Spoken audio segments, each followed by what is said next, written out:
Hi friends, welcome to my YouTube channel. ഇന്ന് ഒരു പുതിയ ചരിത്രം കണ്ടുപിടിച്ചിരിക്കണു. അതിനെക്കുറിച്ച് പറയാനാട്ടോ ഞാൻ നിങ്ങളുടെ മുമ്പിൽ വന്നിരിക്കണേ. മറ്റാരുമല്ല, നമ്മുടെ മോദിജി പുതിയ കണ്ടുപിടുത്തം നടത്തിക്കണു. നമ്മുടെ പ്രധാനമന്ത്രി വേറൊന്നുമല്ല, ഗാന്ധിജിയെ, നമ്മുടെ രാഷ്ട്രപിതാവിനെ ലോകം അറിഞ്ഞത് സിനിമയിലൂടെയാണ് എന്നാണ്. ഗാന്ധി എന്ന സിനിമയിലൂടെയാണ് അദ്ദേഹത്തെ ലോകം അറിഞ്ഞതെന്നാണ് മോദി പറയുന്നത്, പ്രൈം മിനിസ്റ്റർ പറയുന്നത്. എന്തൊരു തമാശയാണല്ലേ! എനിക്കത് കേട്ടപ്പോൾ സത്യം പറഞ്ഞാൽ ചിരിയാണ് വന്നത്. വേറൊന്നുമല്ല, ഒരു മോദി എന്ന ഒരു വ്യക്തി പറയുകയാണെങ്കിൽ എന്തോ ആവട്ടെ എന്ന് കരുതാം. പക്ഷേ ഒരു രാജ്യത്തെ പ്രതിനിധീകരിക്കുന്ന ഒരു പ്രധാനമന്ത്രി സ്ഥാനത്തിരിക്കുന്ന പ്രൈം മിനിസ്റ്റർ ഇങ്ങനെയൊക്കെ പറയുമ്പോൾ എന്താ പറയുക? അതിനൊക്കെ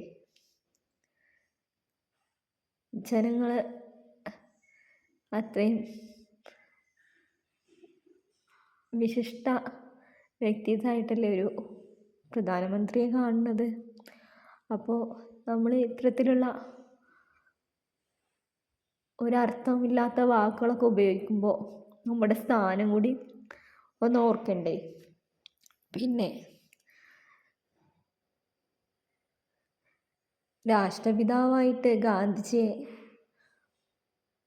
അംഗീകരിച്ചൊന്നും അദ്ദേഹം അറിഞ്ഞിട്ടില്ല തോന്നുന്നു. എന്താ പറയുക, വലിയൊരു തമാശയാണ് കേട്ടോ. 2024 ഏറ്റവും വലിയ തമാശയായിട്ടാണ് എനിക്കിതിനെ തോന്നുന്നത്.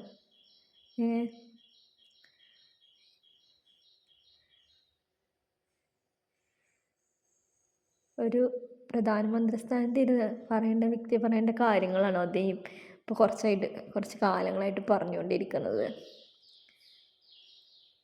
സ്വന്തം രാഷ്ട്രീയ താല്പര്യങ്ങൾക്കും വേണ്ടി മറ്റുള്ളവരുടെ മുമ്പിൽ കോമാളിയായി മാറുകയാണ് ഒരു പ്രധാനമന്ത്രി ഇപ്പോൾ ചെയ്തുകൊണ്ടിരിക്കുന്നത്.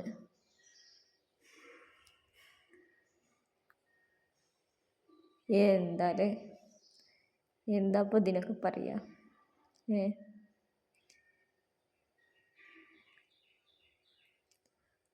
നമ്മുടെ രാജ്യത്തിന് തന്നെ നാണക്കേട് ഉണ്ടാക്കുന്ന ഒരു തരത്തിലുള്ള കണ്ടുപിടുത്തല്ലേ ഇപ്പോൾ മോദി കണ്ടുപിടിച്ചിരിക്കുന്നത്. ഗാന്ധിജിയെ ലോകം പറഞ്ഞ സിനിമയിലൂടെയാണെന്ന്. പക്ഷെ എന്താ, ചിരിക്കണോ കരയണോ അത് കേട്ടപ്പോൾ അറിയാത്ത അവസ്ഥയാണ് ഇപ്പോൾ. ഇത് കണ്ടപ്പോൾ നിങ്ങളുമായിട്ടൊന്ന് ഇതന്നെ പങ്കുവെക്കണം എന്ന് തോന്നി. അതുകൊണ്ടാണ് ഞാൻ ഈ കാര്യങ്ങളൊക്കെ പറഞ്ഞത്. അപ്പോൾ മറ്റൊരു വീഡിയോ ആയിട്ട് വീണ്ടും കാണാം.